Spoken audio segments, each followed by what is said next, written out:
ngayon sa Ongpin Street. Time check po muna tayo. It's already 3:29 ng hapon po. Okay.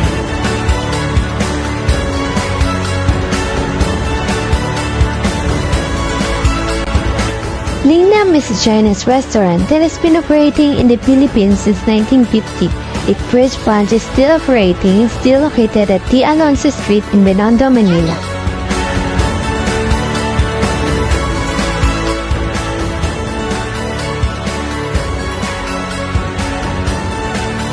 Kami ngayon sa Lingnam Fried Siopaw at ngayon po ay itatry po namin ang kanilang Hong Kong style fried siopaw. Ngayon itatry ko yung kanila flavor na bola-bola with good chives. At yung flavor naman sa akin is the pork asado. Pork asado.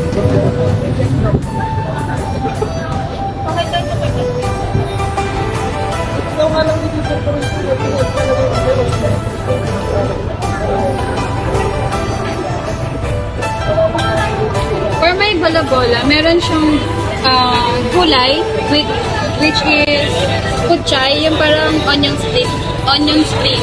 Yeah. Then, ang rate ko sa kanya is 6 out of 10. Sa akin naman po ganun, pork asado. Ang flavor niyo po is pork. Ang rate ko po is 8 out of 10.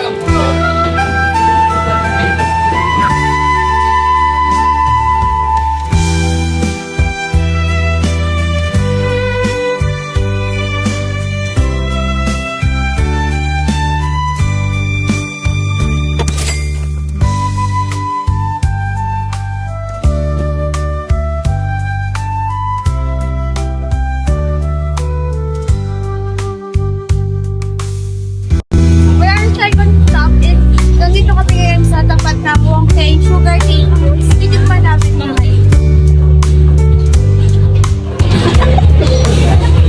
Try 19. Laki na mga hectares.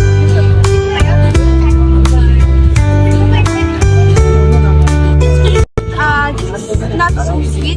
Hindi rin sa ganong kataba. So, very refreshing siya. So, I would rate it 7 out of 10.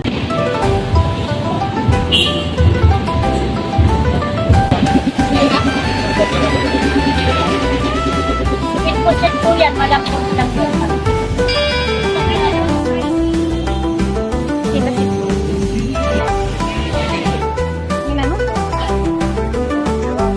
For our next food trip, we are going to try the Xiaolong Bao from Binondo Bite. It costs 150 pesos. Binate from Tea Brothers.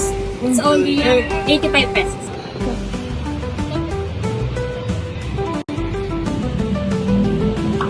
Nice! Hello guys! Pupunta naman tayo ngayon sa Lucky Chinatown. Time check tayo is already 4:53 ng hapon.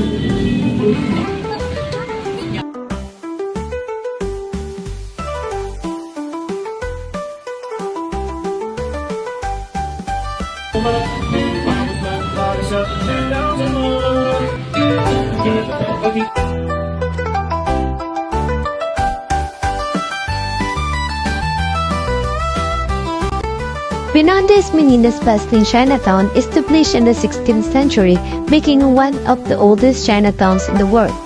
Known for its vibrant atmosphere, Binondo is a hub for commerce, food and culture, offering a unique blend of Filipino and Chinese influences.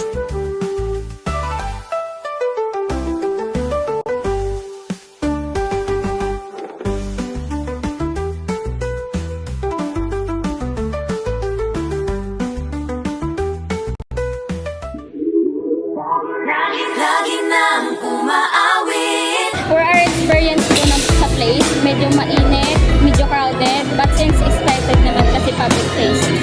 For the food naman po, mas mararecommend ko po kung sakaling pupunta po kayo sa lugar na yon is i-search nyo po lahat yung mga pagkain na gusto nyong tikman kasi may times po na yung mga food natin is unexpected po. May magugustuhan ka, merong hindi. Lalo na yung mas nagustuhan ko doon is yung Xiaolong Bao. Our overall experience naman tungkol dun sa service, okay naman siya. But although